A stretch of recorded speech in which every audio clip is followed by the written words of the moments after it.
આજના સમયની સૌથી મોટી સમસ્યા છે એ ઓવરથિંકિંગ છે.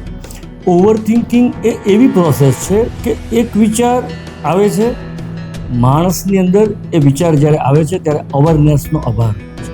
આ અવેરનેસનો અભાવ છે એ ઓવરથિંકિંગની સમસ્યાની શરૂઆત છે. અને આ ઓવરથિંકિંગની સમસ્યામાં ગ્રસ્ત માણસ જો અવેરનેસને કેળવે, અવેરનેસથી જો જીવન જીવે તો ઓવરથિંકિંગથી બચી શકાય છે. અને આ અવેરનેસ ઊભી કરવા માટે, આ અવેરનેસ કેળવવા માટે માણસ મેડિટેશનની ટેકનિકનો ઉપયોગ કરી શકે છે.